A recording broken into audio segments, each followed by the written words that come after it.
Hi guys, good morning to all. एक बार फिर से आप सबका स्वागत है ड्रीम यूपीएससी चैनल पे। काफ़ी दिनों से क्लास नहीं हो रही है, ऐसा मैंने कुछ कमेंट पढ़ा था, तो चलो फिर उसके बारे में भी बात करेंगे। और welcome to you all on the बायफर study studios channel which is a part of an academy. अच्छा, क्लास को शुरू करने से पहले आपको ये चीज़ बता दें कि ये जो आपका सेशन है, अगर इस पे यूपी ट्रिपल एससी लिखा है तो इसका मतलब ये नहीं है कि बाकी बच्चों के लिए क्लास नहीं है। तो थोड़ा सा अटेंटिव हो जाइए, थोड़ा सा यहाँ पे अपने आप को बूस्टअप कर लीजिए। तो हम लोग शुरुआत करेंगे, लेकिन इसके अलावा, इस क्लास के अलावा आपको ये ध्यान रखना है कि आपका जो इंडिया एंड इट्स टेरिटरी वाला क्लास चल रहा है ना, उसके साथ में इंडिया के नेबर वाला भी क्लास चल रहा है। तो इन सारे क्लासेस को मिस मत किया करिए। 10:30 क्लास होता है आपका, अनअकैडमी पे क्लास रहता है। दूसरा, दोपहर में आपके 2 बजे जो क्लास चल रहा है दैट इज ऑफ सीईटी के बेसिस पे जो ये क्लास है, this is also important for you. क्यों भैया? आधे आधे घंटे के क्लास होते हैं, आधे घंटे में तुम्हारे ऊपर ज्ञान की बौछार हो चुकी होती है अच्छी खासी। तो अब अगर तुम अपने पढ़ाई के अंदर 3 घंटा भी ना निकाल पाओ करंट अफेयर्स, रिवीजन और स्टैटिक जीके के लिए, तो कोई फायदा नहीं है। डेली बेसिस पे करंट अफेयर्स के लिए फॉलो करना मत भूलें वाईफाई स्टडी स्टूडियो चैनल पे सुबह 7 बजे regular live, important for all the examination, मतलब ऑल द एग्जामिनेशन। ठीक है, चलिए अच्छा देखते हैं आज वाला हमारा टॉपिक क्या है। आज का हमारा टॉपिक है रिवर्स के ऊपर। तो रिवर्स में हम देखेंगे कि कौन कौन से ऐसे क्वेश्चंस हैं जो हमसे ऑलरेडी पूछे गए हैं प्रीवियस ईयर में, एंड कौन से ऐसे क्वेश्चंस हैं जिनके ऊपर सवाल बन सकता है। तो देखो यहाँ पे सबसे पहली जो रिवर आती है वो कौन सी है? इंदस रिवर है।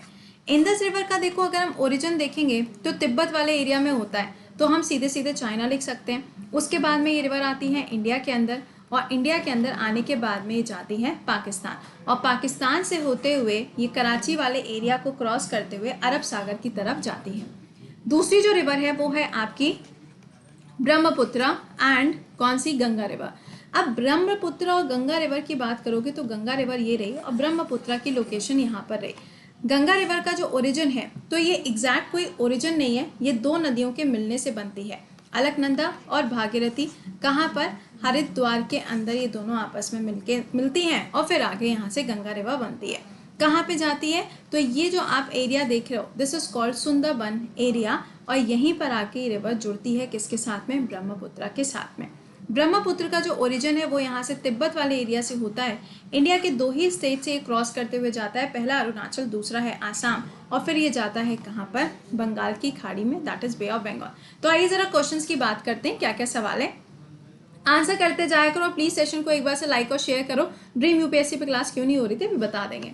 हाँ जी, which of the following does not belong to the Himalayan river. अब समझना इस बात को, हिमालय के क्षेत्र में जितनी भी नदियां आपको देखने को मिलती हैं वो सारी की सारी पेरिनियल होती हैं। पेरिनियल का मतलब क्या होता है कि उनके अंदर जो पानी है ना वो हमेशा रहता है, क्योंकि वहाँ पे ग्लेशियर्स होते हैं, रिवर्स होते हैं, लेक्स होते हैं, इन सब से इनको क्या मिलता है? पानी मिलता है। बहुत अच्छी बात है। लेकिन यहाँ पर जो आपकी पेनिनसुलर वाला एरिया है, यानी कि जो प्रायद्वीपीय क्षेत्र है, वहाँ पर क्या होता है? वहाँ पर जो मानसून है उसकी वजह से ही रेनफॉल होती है। तो इसका आंसर क्या हो जाएगा? Kaveri is the right answer, क्योंकि ये रिवर कहाँ पर है? ये पेनिनसुला के अंदर आती है, कर्नाटका, तमिलनाडु और केरला वाले एरिया में आपको मिलेगी। अगला देखो यहाँ पे क्या है, which one of the following does not belong to the antecedent river. अब ये एंटीसीडेंट रिवर क्या होती है? एंटीसीडेंट रिवर का मतलब होता है कोई भी एक ऐसी नदी, कोई भी एक ऐसी रिवर जो हिमालय के बनने से पहले से थी। तो इसका आंसर क्या हो जाएगा? इसका आंसर बनेगा यहाँ पे क्या? गोला। अरे भैया ऐसी कोई रिवर वेवर आई नहीं। ब्रह्मपुत्र पहले से है, गंगा पहले से है, और घाघर जो है ना वो इसकी क्या है? ट्रिब्यूटरी है। अगर आपसे गंडक भी बोला जाएगा ना तो गंडक भी क्या है? ये भी एंटीसीडेंट का पार्ट है। क्यों? क्योंकि ये नारायणी रिवर के नाम से जानी जाती है नेपाल के अंदर, तो ये पहले से है। ठीक है, अगला देखिए, which one of the following river does not belong to the antecedent, ध्यान से, antecedent with respect of the outer range of Himalaya, यानी कि हिमालय का जो आउटर रेंज है, आउटर रेंज कौन सा है? शिवालिक है। अब वहां पे ऐसी कौन सी रिवर है जो उस पर्टिकुलर एरिया के होने से पहले नहीं थी? तो आंसर क्या बनेगा इसका? चेनाब। चेनाब जो है वो बाद में ओरिजिनेट हुई है, उसका यहाँ से कोई भी लेना देना पहले नहीं था। ये कौन सी रिवर है? चंद्र और भागा, ये दोनों आपस में मिल जाती हैं तो क्या बनाती है? चेनाब बनाती है। अब आप मुझे आंसर करके बताएंगे कमेंट सेक्शन में कि चेनाब का ओरिजिन कहाँ से होता है। हिमाचल में तो रिवर है, वो तो मुझे भी पता है, ओरिजिन बताना है। अगला, इंडस रिवर का ओरिजिन कहाँ से होता है, इसकी उत्पत्ति कहाँ से होती है, तो मानसरोवर या कैलाश मानसरोवर हो जाएगा। तो फिलहाल यहाँ पे कैलाश और मानसरोवर अलग अलग लिखा है, तो हम एग्जैक्ट वाले नाम के साथ में जाएंगे, दैट इज मानसरोवर। ठीक है, कई बार ऐसा होता है कि आपसे सवाल में इंदस तो दिया हुआ है लेकिन आपको तिब्बत का पठार दे देते हैं, ऑप्शन में तिब्बत प्लेट्यू दे देते हैं, तो आप आंसर क्या करोगे, तिब्बत प्लेट्यू मार्क करके आओगे। ठीक है, अच्छा एक चीज़ और, कई बार क्या होता है ना कि कुछ ऐसे बच्चे होते हैं जिनके मैसेजेस आते हैं, जैसे कि मान लो कि किसी ने पूछा मैम जुनटास क्या होता है, या किसी ने जैसे कि पूछा एंटीसीडेंट क्या होता है। ये भी पूछे गए सवाल हैं रिसेंटली, जो आप में से बहुत सारे बच्चों ने इन ऐसे क्वेश्चंस किए। तो देखो एक बात को ध्यान से समझिएगा, पूरे दिन भर में मेरे सिर्फ 3 घंटे के क्लासेस होते हैं आप लोगों के साथ में, अगर आप उस टाइम को भी नहीं डेडिकेट कर पा रहे हो तो बेटा ये फिर मेरी गलती नहीं है कि आपको कोई चीज़ नहीं आती, इसमें मेरा कोई दोष नहीं है कि मैं आपको रिप्लाई नहीं कर पाती, क्योंकि जब मैं आपको क्लास में ही उस चीज़ का मतलब बता रही हूँ, जब मैं आपको वो कॉन्सेप्ट क्लियर कर रही हूँ तो आप क्लास नहीं कर रहे हो। जब आप क्लास नहीं करोगे तो डाउट्स पैदा होते रहेंगे। तो प्लीज़ अगर आपको रिप्लाई ना मिला करे तो आप समझ जाया करिए कि हो सकता है कि मे बी अभी हो सकता है कि टाइम जो है वो टाइम नहीं मिला है, तो क्लास में आया करो, समझ रहे हो, इसलिए मैं आपको ये चीज़ कह रही हूँ, क्योंकि फिर पॉसिबिलिटीज़ बहुत कम हो जाती हैं कि मैं आपको रिप्लाई कर पाऊँ। क्यों मैं ऐसा बोल रही हूँ, यार जो चीज़ पढ़ा दी है अब उस चीज़ के ऊपर मतलब तुमको याद भी नहीं आ रहा। एक भाई साहब थे, देखो एक भाई साहब की कहानी सुनाए आपको। एक भाई साहब थे, वो हमको मैसेज किए, तो हमने सोचा कि भाई हो सकता है कुछ बहुत ही इंपॉर्टेंट सवाल हो इनका। मैंने कहा हाँ जी बताएं। तो भाई साहब बोले कि आप मैं रिप्लाई नहीं करती। मैंने ऊपर मैसेजेस देखे तो ऊपर के कोई ऐसे फालतू मैसेजेस थे।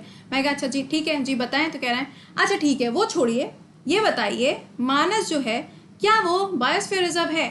अब तुम मुझे आंसर करके बताओ, कितने करोड़ों बार तुमको हम ये चीज़ बता चुके हैं। जो बच्चा रेगुलर है उसको ये पूछने की ज़रूरत बिल्कुल भी नहीं है, and that person is preparing for UPSC examination. तो भैया अगर ऐसे हैं आप, तो आप लाइन में बहुत पीछे खड़े हैं, समझे, आप लाइन में बहुत पीछे हो जाते हो। तो प्लीज़ समझिए इस बात को, ये टाइम आपका दोबारा वापस नहीं आएगा। और अगर यार आप सिर्फ 10 मिनट या 15 मिनट नहीं दे सकते हो 5 बजे के क्लास को जस्ट अ रिविजन, 1 घंटा या 1 घंटे 10 मिनट का समय आप 7 बजे के करंट अफेयर्स को, और 30 मिनट 10:30 बजे देना है और 30 मिनट 2 बजे देना है, भाई इतना ही तो समय देना है। अब उसमें भी यहाँ पे कंजूसी करोगे तो कैसे काम चलेगा। तो पढ़ाई करनी है तो थोड़ा डेडिकेशन के साथ में करिए। चलिए कोई बात नहीं, सुबह सुबह आज का ज्ञान पूरा होता हुआ। Where does Indus river empty itself, यानी कि जो इंडस रिवर है ये अपना सारा जो पानी है वो कहाँ पे जाके ख़त्म करती है। आंसर हो जाएगा अरेबियन सी, जहाँ पे कराची पाकिस्तान की लोकेशन है। इसी जगह पे अगर आपने देखा हो तो अमन 21 एक्सरसाइज को भी कंडक्ट किया गया था। अगला, which one of the following does not belong to the tributary of Jhelum in Kashmir, इसमें से कौन सी वाली ऐसी रिवर है जो कि झेलम की ट्रिब्यूटरी नहीं है कश्मीर के अंदर। इसका आंसर हो जाएगा बारी। अगला क्या है, where does the Jhelum river emerges from the Indo Pakistan boundary, India और पाकिस्तान की जो बाउंड्री का एरिया है वहाँ पे कौन सी ऐसी जगह है जहाँ से इसका ओरिजिन होता है। तो पोतवार प्लेट्यू से होता है, या वेरीनाग जम्मू एंड कश्मीर से इसका ओरिजिन होता है। अगला, झेलम रिवर जो है वो चेनाब को कहाँ पे जाके ज्वाइन करती है। तो पहले तो ये ध्यान रखिएगा कि जो झेलम रिवर है that again becomes the tributary of Chenab. पहले क्या होता है, ये सब इंडस की ट्रिब्यूटरी होती हैं, लेकिन आगे चल के ये रिवर चेनाब के साथ में मिल जाती है। तो इसी जगह पे अगर हम देखें तो इसका नाम क्या हो जाएगा, त्रिमू। ठीक है, ये सब पाकिस्तान के अंदर होता है, इंडिया की टेरिटरी के अंदर नहीं होता है।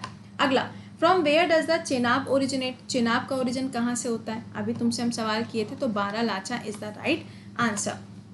नेक्स्ट है कि Indian river merges the Ravi river. अब कौन सी ऐसी इसमें से रिवर है जो कि रावी के साथ में मर्ज होती है। अभी हमने देखा चेनाब के साथ में झेलम मर्ज हो रही थी, रावी के साथ में क्या मर्ज होगी, चेनाब मर्ज होगी।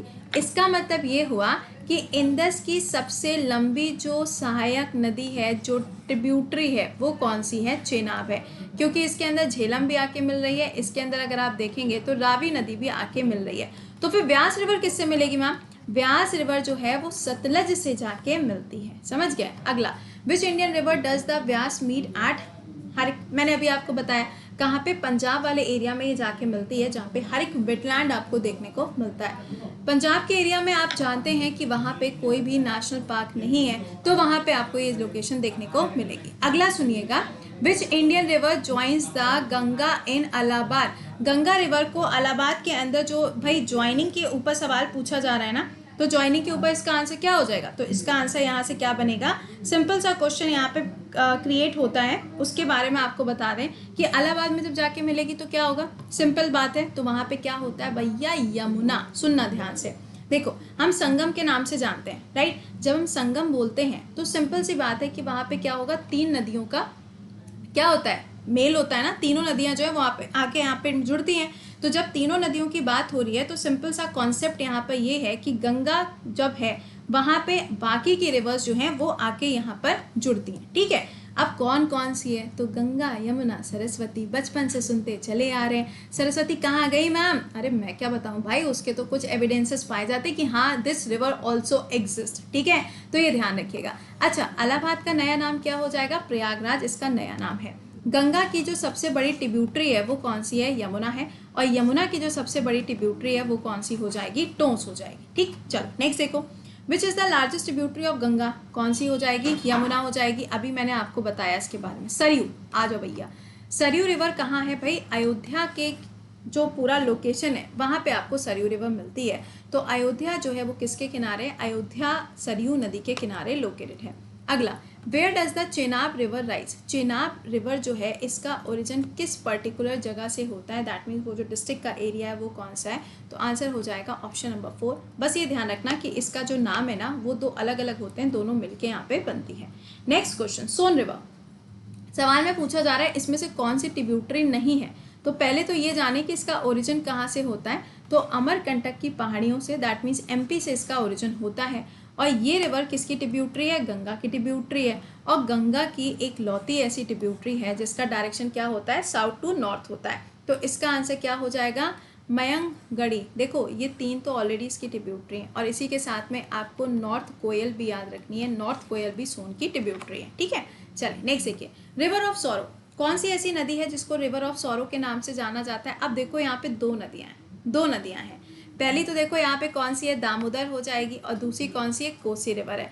दोनों को यहाँ पे रिवर ऑफ सौरो के नाम से जाना जाता है। अगर आपसे दामोदर पूछा जाएगा तो वेस्ट बंगाल का एरिया, अगर आपसे कोसी रिवर पूछा जाएगा तो बिहार का एरिया। दोनों आपको क्या करना है? याद रखना है। Which one of the following does not belong to the tributary of Gandak? Gandak की कौन सी सहायक नदी नहीं है? तो बेतवा इसकी सहायक नदी नहीं है। बेतवा कहाँ आपको मिलेगी? ये तो चंबल, केन और बेतवा ये सब आपको देखने को मिलती है। और ये सब किसकी ट्रिब्यूटरी हैं भैया? यमुना की ट्रिब्यूटरी हैं, ठीक है। चलो नेक्स्ट बताओ, which Indian river enters the Bangladesh as Jamuna? ऐसी कौन सी रिवर है जब ये बांग्लादेश के अंदर एंट्री मारती है तो इसका नाम जमुना हो जाता है? तो इसका आंसर क्या बनेगा? आंसर हो जाएगा ब्रह्मपुत्रा। नेक्स्ट देखिए, which is the river island of Brahmaputra? भाई ये क्वेश्चन गलत कर दिया तो कूट दिए जाओगे, बता रहे हैं। माजुली आइलैंड। ये ध्यान रखिएगा कि पूरी दुनिया का सबसे बड़ा रिवराइन आइलैंड यानी कि नदी के बीच में पाया जाने वाला जो द्वीप है उसका नाम क्या है? माजुली आइलैंड है। और ये जो माजुली आइलैंड है ये ध्यान रखिएगा कि ये कहाँ है? आसाम के अंदर लोकेटेड है। यहीं पे आपको पिकॉक आइलैंड भी मिलता है, बड़ा ही खूबसूरत सा पिकॉक के शेप का है।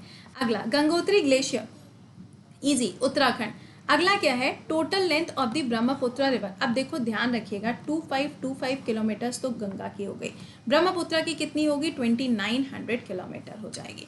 अगला, Brahmaputra river in Tibet is also known as, इसको यहाँ पे और किस नाम से जाना जाता है? तो इसका आंसर क्या हो जाएगा? यहाँ पे यालोंग सांगपो के नाम से इसको जाना जाता है तिब्बत के एरिया में। अगला, गंगा की हेड स्ट्रीम कौन सी है? यानी कि कौन सी दो नदियां हैं जिनके मिलने से गंगा रिवर बनती है? तो सिंपल है, गंगा क्या थी? बीए पास थी ना, तो अलकनंदा और भागीरथी होगी, सिंपल। अगला देखो, is the place where Alaknanda Bhagirathi join and takes the name what? Ganga. तो इसका आंसर क्या बनेगा? इसका आंसर हो जाएगा Devprayag is the right answer. जहाँ पे दोनों आके आपस में जुड़ते हैं उसका जो पॉइंट है ना उसे हम क्या कहते हैं? देवप्रयाग के नाम से इसको जाना जाता है। अगला, लॉन्गेस्ट रिवर इन इंडिया कौन सी हो जाएगी? That is Ganga. मैंने आपको लेंथ बता दी 2525। अब आप कहोगे मैम ब्रह्मपुत्र तो 2900 है, पूरी इंडिया में थोड़ी ना भाई, तिब्बत में भी तो है। चलिए अच्छा, तो ये तो मैंने आपको पूरा कॉन्सेप्ट बता दिया। अब आपसे मुलाकात करेंगे 7 बजे के सेशन में। इसके अलावा अगर आपने पेड बैचेस ज्वाइन नहीं किए गाइस तो आपके लिए नया बैच अभी 26 तारीख से शुरू हुआ है जो आपके हर एक एग्जाम के लिए यूजफुल है। चाहे आप यहाँ पे तैयारी करो एसएससी की, रेलवे की, या फिर अगर आप सपोज करो एनडीए है, सीडीएस है, UP triple S C, any examination, you can join this batch. और इस बैच का अमाउंट कितना है, 6000 रुपीज़ है। और इसमें कोड क्या लगेगा, कृति 10। लेकिन अगर आप यहाँ पे सोच रहे हो या आपका सपोज करो कोई भाई बहन है, तो आप में से अगर कोई ऐसा है जो अलग अलग एग्जाम की भी तैयारी कर रहा है, तो उनके लिए कॉम्बो ऑफर है। अब आपको एसएससी के लिए अलग से 6000 रुपये, बैंकिंग के लिए अलग से 7000 रुपये, रेलवे के लिए अलग से 6000 रुपये, इन सबको अलग अलग नहीं पे करना पड़ेगा, क्योंकि अब ये अमाउंट आपका कितना है, 14,000 रुपये है। ये पूरे 1 साल की फ़ी है, जिसमें आपको एसएससी भी मिलेगा, बैंकिंग के भी क्लासेस, आरबीआई के भी क्लासेस, रेलवे के भी क्लासेस, ये सारे के सारे क्लासेस आपको मिलेंगे 1 साल के सब्सक्रिप्शन पे। तो फिर चाहे वो आपका भाई बहन, कोई भी दोस्त यार, एनीवन, वो सबके सब क्लासेस देख सकते हैं, लाइव देख सकते हैं। वैसे क्या होता है, आप 2-3 दोस्त मिलके बैचेस ले लेते हो, फिर एक लाइव देखता है, फिर दूसरा क्या करता है, रिकॉर्डेड देखता है। इसमें क्या है, सभी लोग लाइव देख पाएंगे। तो इसकी शुरुआत ऑलरेडी हो चुकी है, वीडियो के डिस्क्रिप्शन में लिंक लगा है, कृति 10 कोड है। कब तक ये ऑफर चलेगा पता नहीं, बट अभी स्टार्ट हुआ है 2 तारीख से, तो you can easily join this batch. बाकी आपका टेस्ट होता है हर संडे को, आप इसको ज्वाइन कर सकते हैं। ठीक है, चलिए मिलते हैं 7 बजे। टिल देन खुश रहिए, मुस्कुराते रहिए, bye bye and take care.